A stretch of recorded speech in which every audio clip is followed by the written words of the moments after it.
தொகுதி மறுவரையறை விவகாரத்தில் டெல்லியை வீழ்த்தியது தமிழ்நாடு. டெல்லியின் ஆணவத்தையும் ஆணவத்துக்கு துணை போகும் அடிமைகளையும் ஏப்ரல் 23 அன்று ஒரு சேர வீழ்த்துவோம் என முதலமைச்சர் ஸ்டாலின் பதிவு. மக்களவையில் தொகுதி மறுவரையறை மகளிர் இடஒதுக்கீடு மசோதா தோல்வி. மத்திய அரசுக்கு 3/2 பகுதி உறுப்பினர்களின் ஆதரவு இல்லாத காரணத்தால் தோல்வியடைந்த மசோதாக்கள்.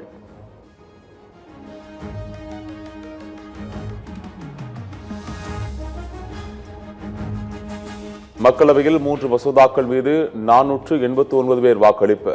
278 பேர் ஆதரவாகவும் 211 பேர் எதிர்ப்பு தெரிவித்தும் வாக்களித்ததால் தோல்வி.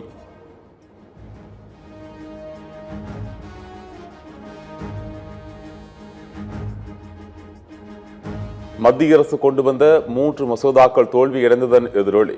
சென்னை தேனாம்பேட்டையில் உள்ள அண்ணா அறிவாலயத்தில் திமுகவினர் பட்டாசு வெடித்து கொண்டாட்டம்.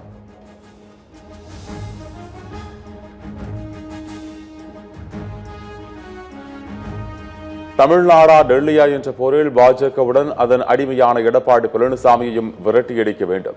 தேனி ஆண்டிப்பட்டியில் நடைபெற்ற பரப்புரை கூட்டத்தில் முதலமைச்சர் ஸ்டாலின் சூளுரை. தமிழ்நாட்டை வட்டமிடும் பாஜக எனும் பருந்த விரட்டி அடிக்கணும்.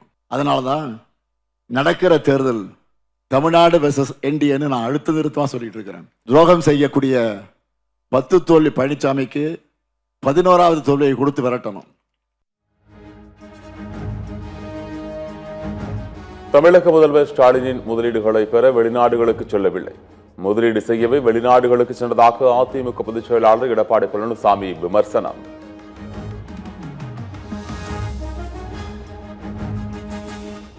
பாஜகவின் காவிக்கொடி ஒருபோதும் தமிழகத்தில் பறக்காது. பாஜகவின் சூழ்ச்சிதான் தொகுதி மறுவரையறை மசோதா என முதலமைச்சர் மு க ஸ்டாலின் குற்றச்சாட்டு.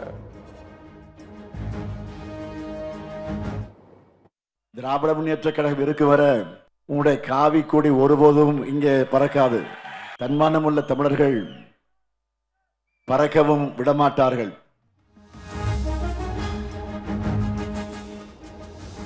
திமுகவிற்கு இதுதான் கடைசி தேர்தல் என அதிமுக பொதுச் செயலாளர் எடப்பாடி பழனிசாமி ஆருடம். சட்டமன்ற தேர்தல் நடக்கும்போது தமிழகத்திற்கும் டெல்லிக்கும் தான் போட்டி என கூறுவது ஏமாற்று செயல் என விமர்சனம். தமிழ்நாட்டில் நடக்குது என்ன சட்டமன்ற தேர்தல் தானே, அப்புறம் டெல்லிக்கு எதுக்கு பேசிட்டு இருக்காரு? இதோட கடைசி தேர்தலுங்க.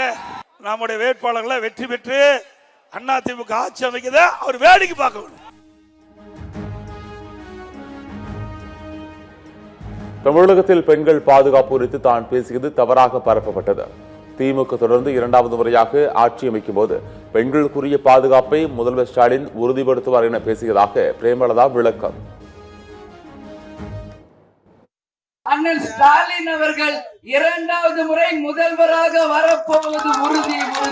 பெண்களுக்குரிய பாதுகாப்பை உறுதிப்படுத்துவார் என்று தான் சொன்னார். இதையெல்லாம் புரிந்து கொள்ளாதவர்கள் தவறான செய்தி போடுவதை வன்மையாக கண்டிக்கிறேன். பெண்களுக்கு எதிராக செயல்படும் திமுகவிற்கு வாக்களிக்க வேண்டாம் என அன்புமணி வலியுறுத்தல். சட்ட நகலை கொளுத்தியது தேச துரோக செயல் என காட்டம்.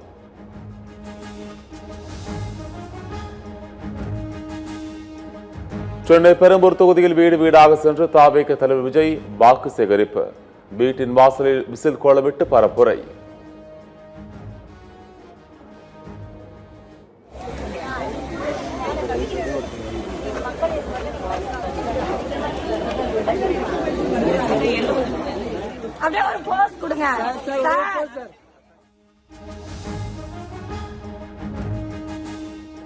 கோவை மாவட்டம் வால்பாறை மலையில் ஏறிய சுற்றுலா பயணிகள் வேன் 800 அடி பள்ளத்தில் விழுந்து கோர விபத்து. கேரளாவிலிருந்து வந்த வேன் விழுந்து நொறுங்கியதில் 9 பேர் பலி, பலர் படுகாயம்.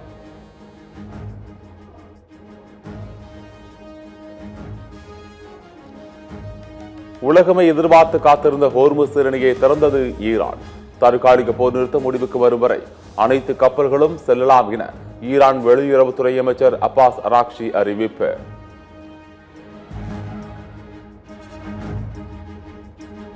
ஹோர்முஸ் நீரிணையை அணிவகுத்து கடந்து செல்லும் எரிவாயு கப்பல்.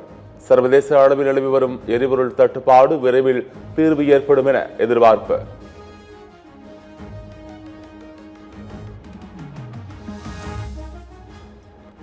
கோவை கிணத்துக்கடவு பகுதியில் திமுக வேட்பாளரை ஆதரித்து உதயநிதி ஸ்டாலின் வாக்கு சேகரிப்பு. உதயசூரியன் சின்னத்திற்கு வாக்களித்து திமுகவை பெருவாரியான வாக்கு வித்தியாசத்தில் வெற்றி பெற வைக்க வேண்டும் என வலியுறுத்தல். ஸ்டாலின் தொடரட்டும், தமிழ்நாடு வெள்ளட்டும் என மக்கள் தான் சொல்ல வேண்டும். நல்ல ஆட்சி கொடுத்திருந்தால் மக்களை சொல்லியிருப்பார்கள் என சீமான் பரப்புரை.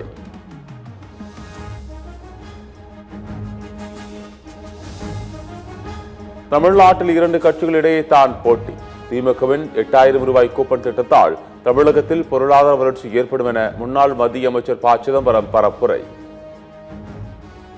பொருளாதாரம் உயரும் என்று எல்லாருக்கும் கொடுக்கல் வாங்கல், விற்கல் வாங்கல் என்று பணப்புழக்கம் தான் பொருளாதாரத்தை குறியீடு. அந்த பணப்புழக்கம் அதிகரித்தால் பொருளாதாரம் உயரும் என்று 8000 ரூபாய் கொடுக்க போறாரு. அது வேணுமா வேண்டாமா? நெல்லை மாவட்டம் நாங்குநேரியில் வரும் திங்கட்கிழமை ராகுல், பிரியங்கா காந்தி இணைந்து பிரச்சாரம். காங்கிரஸ் மற்றும் கூட்டணி கட்சி வேட்பாளர்களை ஆதரித்து வாக்கு சேகரிப்பு.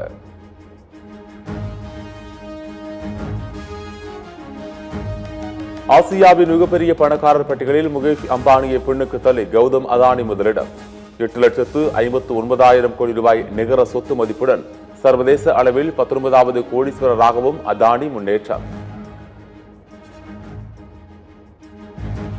இந்தோனேஷியாவின் மெலாவியில் அடர்ந்த வனப்பகுதிக்குள் விழுந்து ஹெலிகாப்டர் விபத்து. ஹெலிகாப்டரில் பயணித்த 8 பேரும் சடலமாக மீட்பு.